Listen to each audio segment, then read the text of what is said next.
I used to think my life was simple, even if it wasn't perfect. My name is Talia, and for the past 4 years, I've been married to Leon.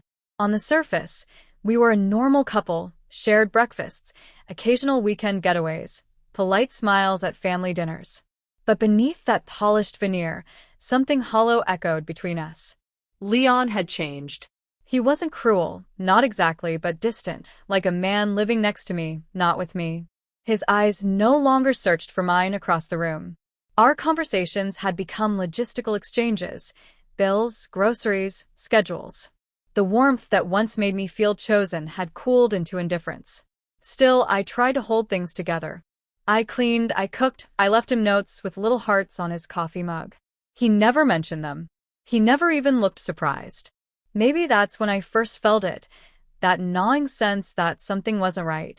My uncle, Reuben, had always been my refuge.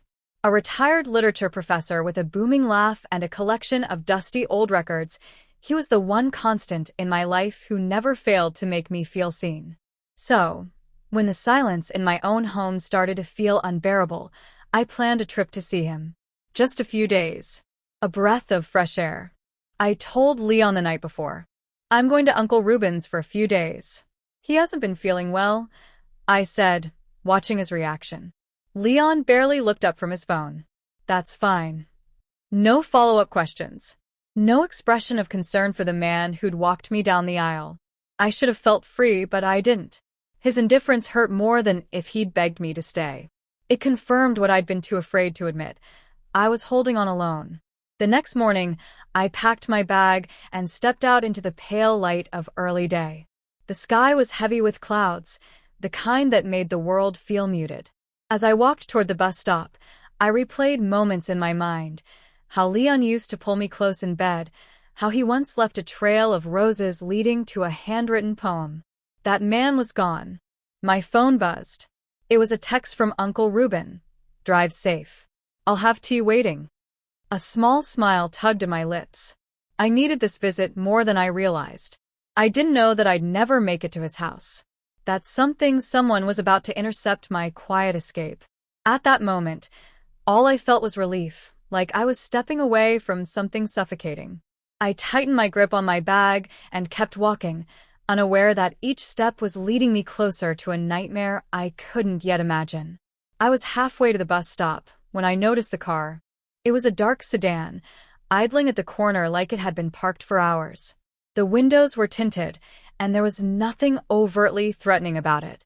Still, something in my gut twisted. I quickened my pace, hugging my bag tighter, convincing myself I was being paranoid. Then, I heard footsteps, fast and heavy. Before I could turn, an arm snaked around my waist, yanking me off balance. A hand clamped over my mouth. I kicked, screamed against the palm, but it was useless. Another man appeared, grabbing my legs. Together, they dragged me toward the waiting car as my phone tumbled from my coat pocket, landing on the pavement with a soft clack. The car door flew open, and I was shoved inside. The interior reeked of gasoline and stale sweat. My screams were swallowed by the sudden slam of the door, and the engine roared to life. I didn't recognize either of them. One sat beside me, his arm across my chest like a seatbelt made of flesh. The other drove, his face unreadable in the rearview mirror. My heart pounded like a trapped bird, erratic and terrified. "Don't try anything," the one next to me growled. "It'll be worse if you do." The drive felt endless. We passed out of the city, into wooded backroads where signal bars disappeared from phones and houses became a memory. I watched trees blur by, hoping, praying for someone to notice. But no one came. We stopped at what looked like an abandoned storage facility: rusted gates, shattered windows, graffiti-covered walls. They dragged me inside, ignoring my pleas, my tears. The cold cement floor bit into my skin as they threw me down. I won't give you the details of what happened next. There are some violations too dark to name. All I'll say is that I remember pain. I remember humiliation. I remember the sound of my own voice breaking. Then, I remember nothing at all. The world dissolved. Time passed, but how much I didn't know. My body floated in a sea of half-formed thoughts, like my mind had retreated to protect itself. I was somewhere between sleeping and dying, and even that felt like mercy. When I finally opened my eyes, light filtered in through soft curtains. I wasn't on concrete anymore. The smell of bleach and cotton replaced rot and rust. I tried to sit up, but winced as pain rippled through my torso. My voice was hoarse, barely a whisper. Where am I? Then I heard a man's voice, gentle, unfamiliar. You're safe now, he said. I found you. Just rest. I wanted to believe him. I wanted to believe I had escaped. But part of me wondered if this was just another part of the nightmare. The voice belonged to a man in his 30s, tall with soft eyes and a calm presence that somehow made the air feel less heavy. His name was Darien. He introduced himself gently, as though he feared I'd shatter if he spoke too loudly. I found you near the edge of the woods, he said. You were unconscious, bruised, freezing. I brought you here. Here was a small, modest cabin surrounded by trees. Warm, safe, and quiet. A stark contrast to where I'd been. The windows let in the morning light. There were fresh clothes folded at the foot of the bed, a tray of warm soup beside me. I couldn't remember how I got there, but every muscle in my body ached as proof of the journey. I wanted to ask questions, demand answers, but exhaustion silenced me. Darien didn't push. He left me to rest, checking in occasionally with tea or soup, never lingering too long. Over the next few days, I began to recover, physically at least. The bruises faded, but the fear lingered beneath my skin. Darien remained patient. He didn't ask what had happened.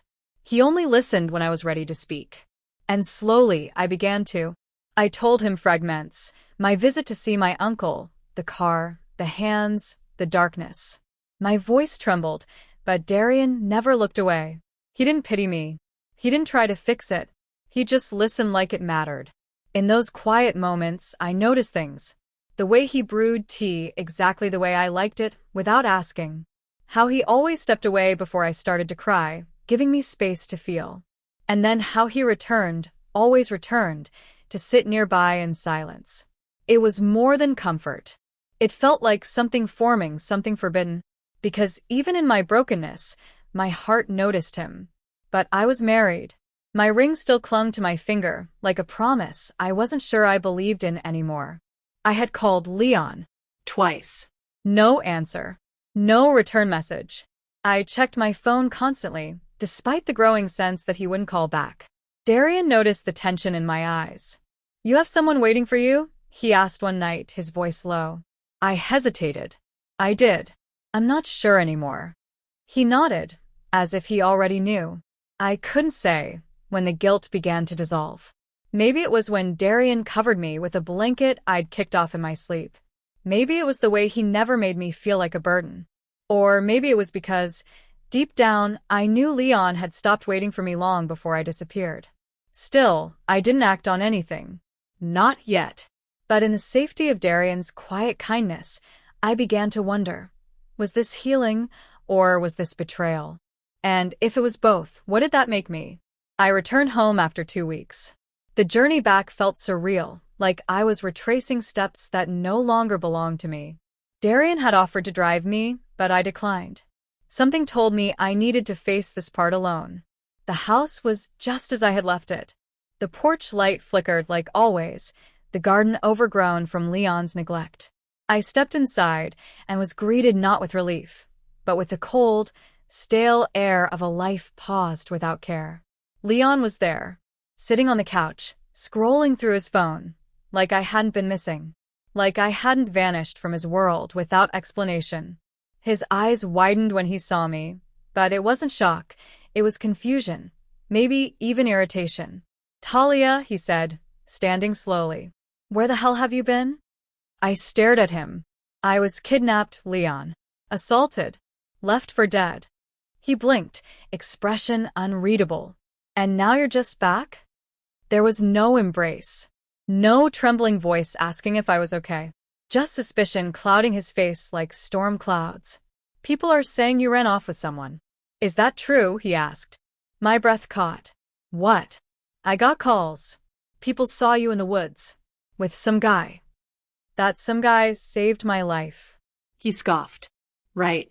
And I'm just supposed to believe you? The man I came home to was not a grieving husband. He was a stranger, angry at my absence, not wounded by it. That was when I knew, truly knew, he had let go of me long ago. Later that night, while he slept, I checked his phone. Old habits. Maybe I needed to be wrong about him just once. But I wasn't. The messages were there. Dozens of them.